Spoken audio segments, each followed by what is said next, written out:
Right, so words that kill your resume and CV. Part 1, the vague words. So if your resume happens to have some of these words, well, rest in peace, because you just killed it.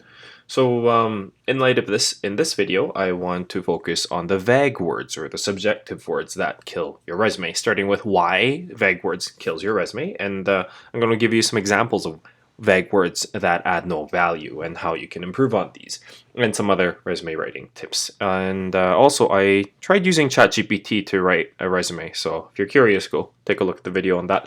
I'm Professor Job Offer, and I've spent the last 10 years with a number of largest companies in the world, and I want to share my tips and tricks with you on landing your next job offer so you can get jobs and interviews and companies like this and many more. So welcome, and let's start with why the vague words kill your resume, or I'm gonna kind of interchange between vague and subjective. So I'm talking about words like great or best, just as an example, and I'm gonna give you like 10 more later. So by using the words that are vague, it really doesn't make you too special as compared to the other candidates to say like, I'm great at this, I'm the best at that. But if 10 people say that, how do you know who the real best is? And for this reason, it's really difficult to compare and make a decision on which candidate is better fit for the job. And that means there's also no wow factor as well, just to say you're great at this, you're best at that, because you're keeping it too general. So if this is the case and you do happen to have some of these vague words, what do you do with it? Well, I'm going to give you a solution here. So if you have some of the vague or subjective words on your resume, we can actually improve it. I'm going to give you an example here. So instead of saying great at leading teams, which is pretty vague and also very subjective. How do you define great, right? We can add details and quantify it and demonstrate how you're great at leading teams. And you do that by turning it into a bullet point like this. Instead of saying you're great at leading teams, you say I led a team of, or you just start with an action verb, led a team of 6 engineers through a $15 million process improvement project on budget and on schedule. So that shows details and gives you some numbers on how you're actually great at leading teams. So just a quick recap. Instead of rip your resume, part 1, it's a 5-part series. If you get rid of these focus and if you get rid of the vague and subjective words because they add no value to your resume, remember, I'm going to have 4 more videos on this. So that takes us to me giving you some examples of the vague words that add no value. So if you see these, you should probably remove it or try to improve it. So first of which is the best of breed or best in class. Well, instead of saying this, it's also very overly used on resumes. You want to add details and quantify and how you're the best in breed. Did you get an award, or were you ranked in the top 2%, top 5%? Is that how you demonstrate your best of breed? So another one, to say hard worker or hardworking. Who defines that somebody is hardworking? Perhaps you can demonstrate this by quantifying some of the work you did to show that you are indeed hardworking as compared to some of the other coworkers out there.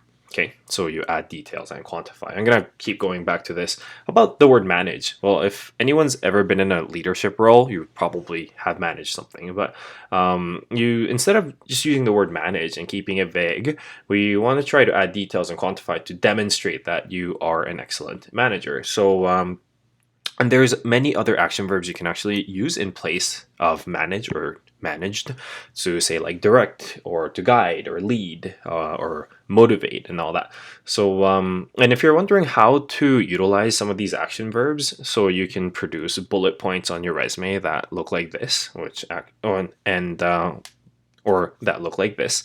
I have a whole video on how to use resume action verbs with some examples, so you can go refer to that. And another very vague resume action word would be to say you're great at or excellent with.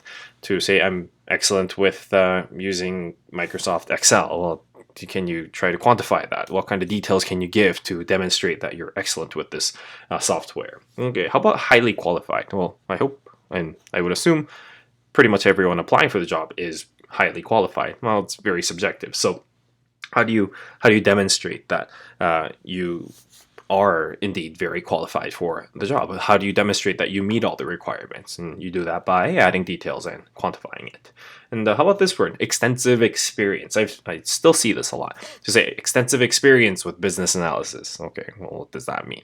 How about instead of saying extensive experience, you demonstrate some of your achievements that you've had through your 5 or 10 years of business analysis experience. Okay, how about well organized? Well, everyone should be well organized. We hope everyone applying for the job is well organized. So same thing with this. Instead of saying well organized, well, how do you demonstrate that you are well organized?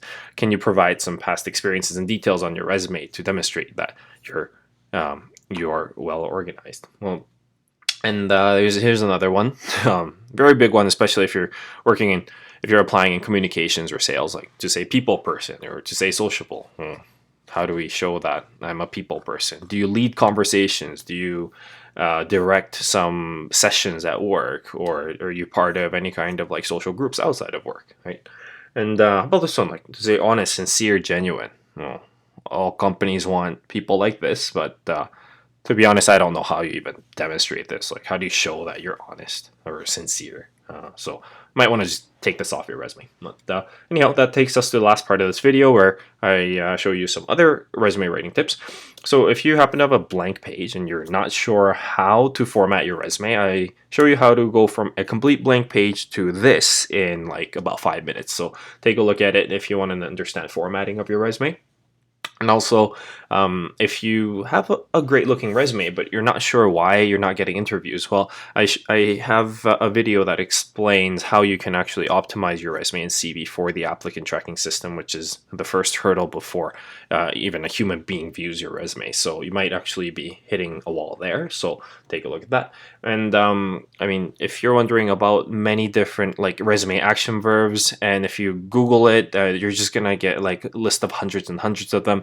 I have a document where I actually categorize them by different skills, so it's easy for you to kind of pick and choose. And there's a list of like over almost 400 of them. So the download link is in the description. It's on my Google Drive and it's completely free, and it always will be. It's in the PDF format. So you can go ahead, download it, and check out this video with it as well, so you understand how to use some of these action verbs to grant your impact on your resumes. So let's do a quick review of the vague and subjective words.